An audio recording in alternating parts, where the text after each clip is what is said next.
जी नमस्कार। आज हम बात करेंगे महान वैज्ञानिक डार्विन और उनकी थ्योरी ऑफ ओरिजिन के बारे में। डार्विन इतिहास का वह वैज्ञानिक है जिसने मनुष्य के सोचने के नज़रिए को बदल के रख दिया। इससे पहले माना जाता था कि ये दुनिया भगवान की बनाई हुई है, लेकिन डार्विन ने तथ्यों से साबित कर दिया कि ये दुनिया के बनने की वजह कोई ईश्वर नहीं है। डार्विन ने कहा कि बंदर, कौवा, शेर, कुत्ता, मछली ये कोई अलग अलग प्राणी नहीं है, ये एक ही है। इनका जो पूर्वज है वो एक ही था। डार्विन कहते हैं इन जीवों का विकास एक कोशिकीय जीव अमीबा से शुरुआत हुई, उसके बाद अमीबा के बाद बहुकोशिकीय जीव, और उसके बाद ये प्रक्रिया मछली से होते हुए मनुष्य तक पहुंची। डार्विन ने कहा कि मनुष्य कोई विशेष जीव नहीं है, वो बाकी के जंतुओं, शेर, चीता, कुत्ता, हंस, कौवा, इनसे कोई अलग नहीं है, ये सब एक ही है। इसके लिए उसने बहुत सारे प्रमाण दिए, उनकी हड्डियों का स्ट्रक्चर, उनके मस्तिष्क का विकास, इत्यादि इत्यादि। और आज की जो प्रमाण हैं वो डार्विन की बातों की पुष्टि भी करते हैं। अभी हाल ही में जो रिसर्च हुआ था उसमें ये बात भी साबित आई कि जो गोरिल्ला का जो डीएनए है और मनुष्य का जो डीएनए है उनमें 19 और 20 का अंतर है। डार्विन के आलोचक हैं जो डार्विन की काफ़ी आलोचना करते हैं, वो कहते हैं हमने तो आज तक किसी बंदर को मनुष्य बनते हुए तो नहीं देखा। डार्विन कहते हैं कि जो ये विकास की प्रक्रिया होती है कोई एक दिन की नहीं होती है, कोई एक दिन में ये धरती नहीं बनी है, इसके बनने में करोड़ों अरबों साल लगते हैं। उसने कहा कि जैसे कि डायनासोर है, अब डायनासोर को तो हमने नहीं देखा, तो इसका मतलब ये तो नहीं कि डायनासोर का वजूद नहीं था। कई लोग कहते हैं जो उसके ऊपर सवाल खड़े करते हैं डार्विन के ऊपर कि जो इनके मीडिएटर स्पीसीज जो मनुष्य को बंदरों से, मछलियों से जोड़ती है, वो जीवाश्म जो उसके हैं, जो उसको मीडिएटर स्पीसीज जिसे बोलते हैं, वो कहाँ पे चली गई। जैसे कि डार्विन कहते हैं कि जो मनुष्य का जो प्रारंभिक विकास हुआ मछली से हुआ।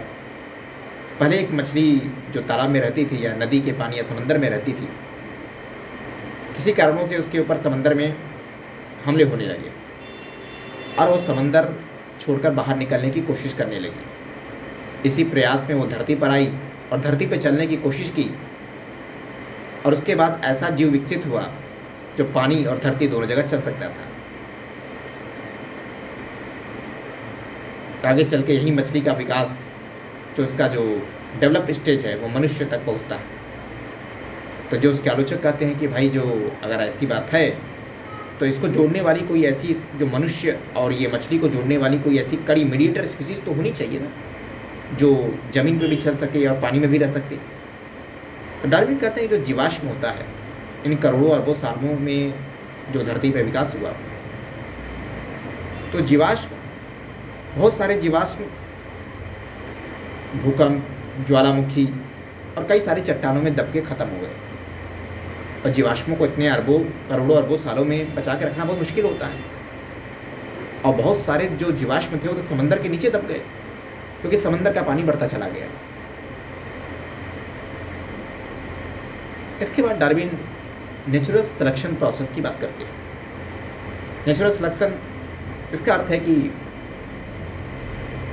नेचर और जीवों के बीच में संघर्ष चल रहा है, जीवन जीने का संघर्ष। डार्विन कहते हैं जीवन जीने के इस संघर्ष में जो सफल होता है वो विजयी होता है, और जो विजयी होता है वो जिंदा रहता है। इसके लिए वो जिराफ का एग्जाम्पल देते हैं। वो कहते हैं कि जो अफ्रीका के जो प्रदेश हैं, पहले वहाँ बहुत हरियाली थी,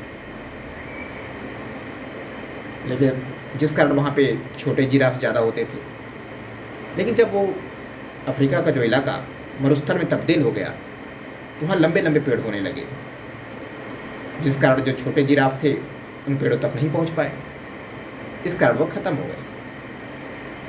और जो जिराफ जिन्होंने उस पेड़ की पत्तियों तक पहुंचने की कोशिश की, उन्होंने अपने गर्दन को बढ़ाने का प्रयास किया ताकि वह उस पत्ती तक पहुंच सके। इस प्रयास में कुछ जिराफों की जो गर्दन थी वो लंबी हो गई। इस कारण से ये लंबे जिराफ जिंदा रह सके और छोटे जिराफ खत्म हो गए। वो कहते हैं कि जो जीवों के ऑर्गन्स होते हैं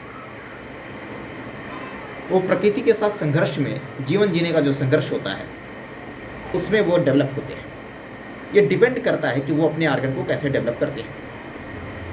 जैसे मनुष्य को पूंछ की ज़रूरत नहीं थी, समय के साथ धीरे धीरे जब उसको मनुष्य ने पूंछ का इस्तेमाल करना बंद कर दिया तो मनुष्य की पूंछ खत्म हो गई। वो कहते हैं इन कौवों, कबूतर को जो आप देखते हैं, जो इनके पंख डेवलप हुए हैं, वो इसलिए डेवलप हुए हैं कि इन पे धरती पर इनमें से एक ऐसा जीव रहा होगा जिस पे कि धरती पर शेर, चीता या मनुष्यों का ही आक्रमण होने लगा होगा और उसने उड़ने का प्रयास किया होगा और इस प्रयास में उसके पंख डेवलप कर गए होंगे। आप खुद देख सकते हैं जो मनुष्य के नाखून होते हैं वो डेवलप नहीं है, क्योंकि समय के साथ मनुष्य ने शिकार करना बंद कर दिया और उसने कृषि करना शुरू कर दिया, इसलिए मनुष्य का ये जो नाखून है वो डेवलप नहीं कर पाया। हम कई लोगों को देखते हैं, कई मनुष्यों को देखते हैं जिनके हाथ नहीं है, वो पैरों से लिखने का प्रयास करते हैं, तो क्या वो पैरों से लिख नहीं पाते? वो पैरों से लिखने में सफल होते हैं। यह हमारे ऊपर निर्भर करता है कि हम अपने आर्गन का कैसे इस्तेमाल करते हैं और इसी प्रयास में हमारे आर्गन डेवलप होते हैं। आज के लिए बस इतना ही। जी नमस्कार।